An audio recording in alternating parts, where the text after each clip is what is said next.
I came to the firm in 1958, and Roger came, it was 20 years later, in 1978.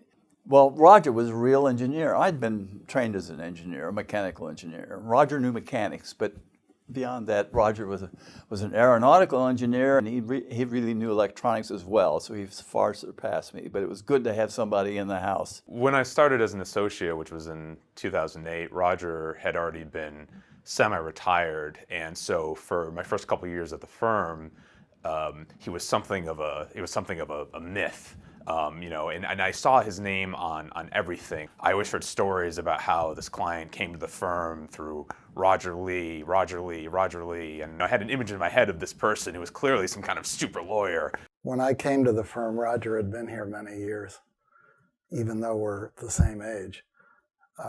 And he scared the hell out of me because he was so smart. He's just really, really smart. He was a nerd just like us. You know, he really liked the technical stuff. He understood the technical stuff.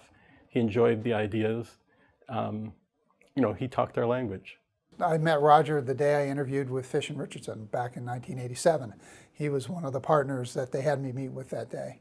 And what I remember about the interview most was how intense he was. It was all business, no small talk. After working with Roger, essentially remotely, essentially via email and phone calls for so long, finally he and I got to meet in person when one day I was talking to him on email about something, and I mentioned, hey, let me know the next time you're in the office, because I know you still come in occasionally. I'd love to finally meet in person.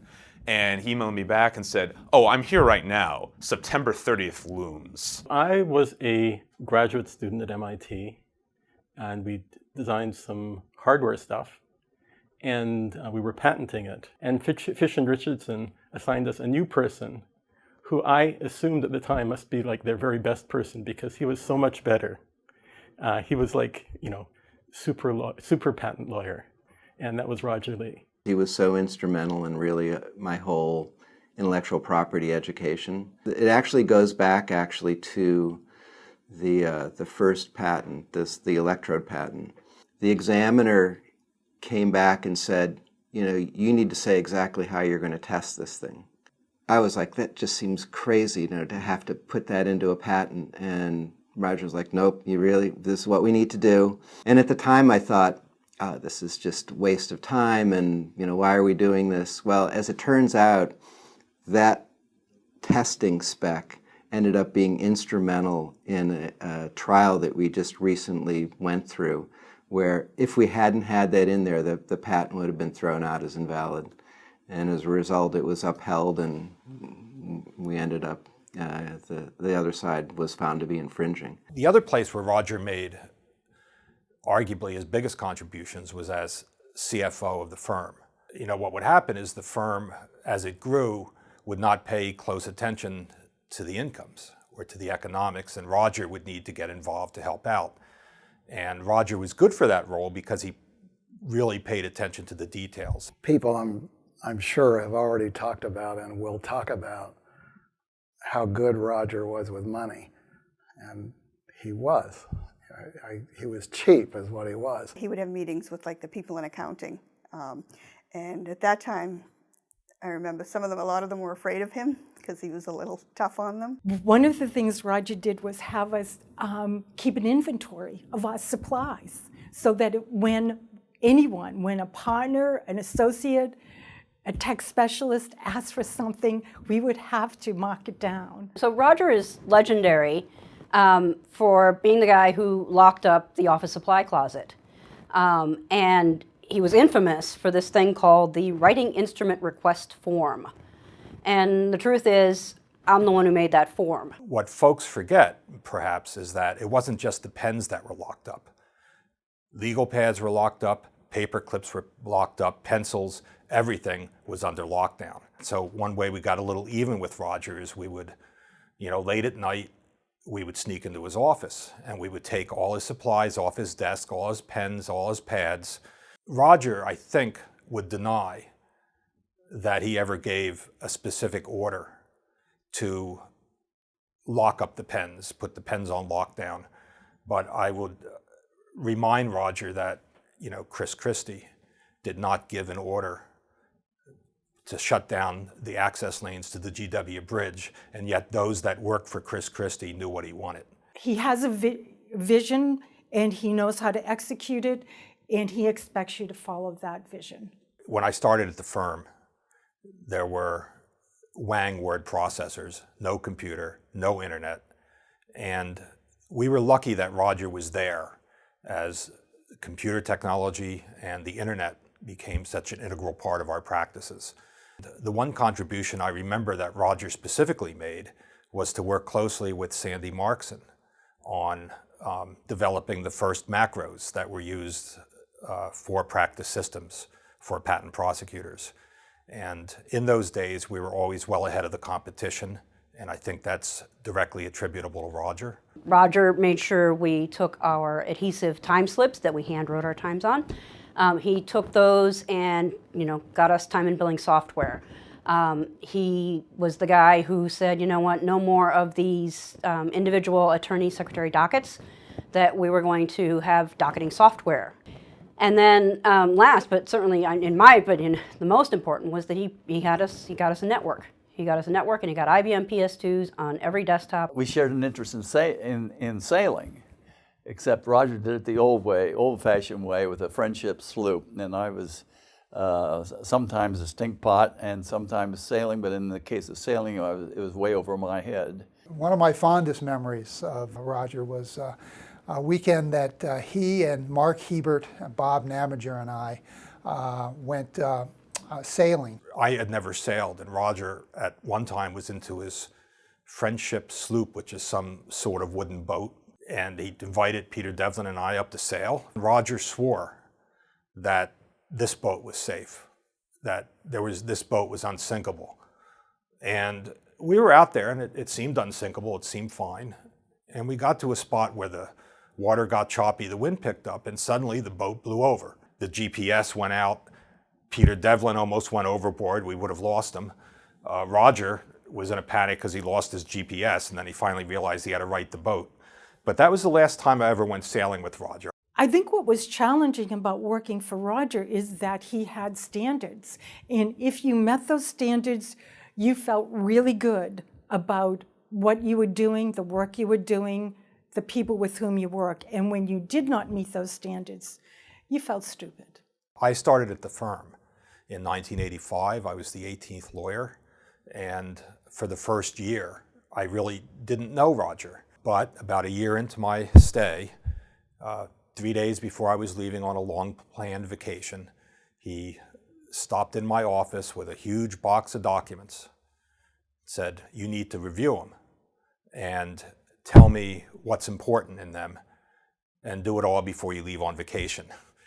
And I did that. I stayed up for 48 hours straight. I had no idea what I was doing. I dropped what I thought was some rudimentary work product on his desk before I left, and I never heard another thing about it until about 20 years later, in 2006. We were at dinner, and Roger raised the fact that I had done such a wonderful job on that project and that it helped make my reputation at Fish & Richardson. So, Roger, I just want to thank you for the timely feedback. I really respected Roger for having this rich life outside of the firm and caring a lot about the community he lived in.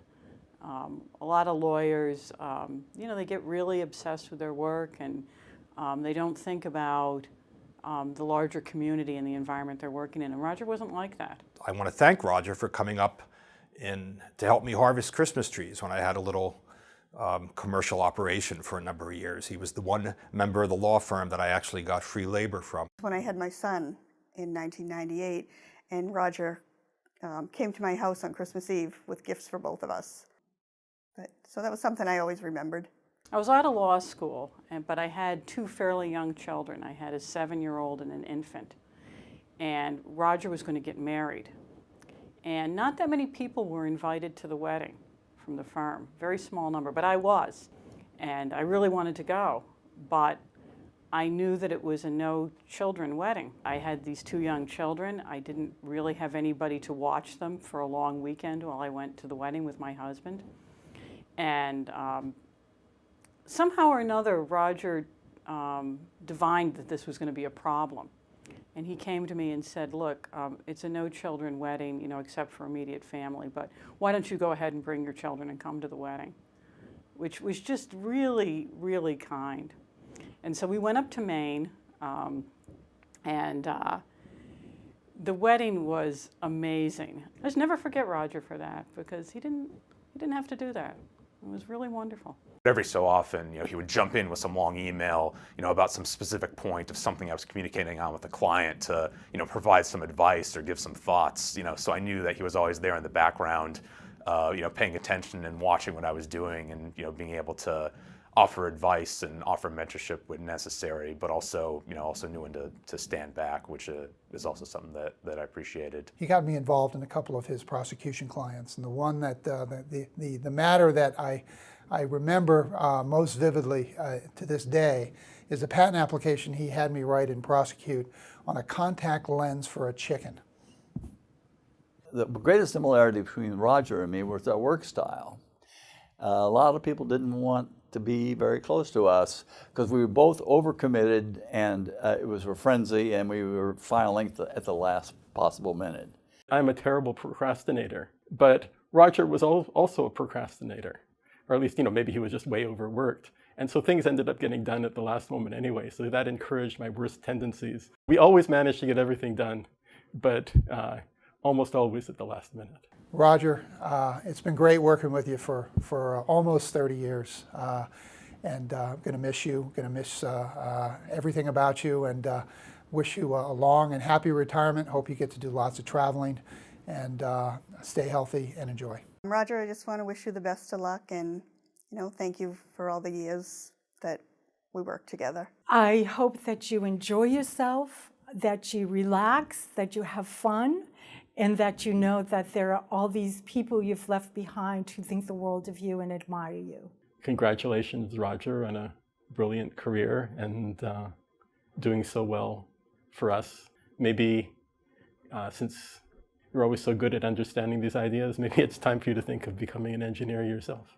Roger, I wish you a long and healthy retirement, and that you get to spend as much time on your beloved Maine coastline as you possibly can. It's been amazing working with you all these years. I'm incredibly grateful and thankful for all that you've taught us. Looking to the future, I hope you have lots of days of enjoying hiking and sunshine and lots of fun. Roger, it's been a real pleasure working with you from when I was an early associate to through my years at Fish and now becoming a partner. I've appreciated all the guidance you've given me along the way, and I wish you a good retirement. It's definitely well deserved. Thank you, Roger.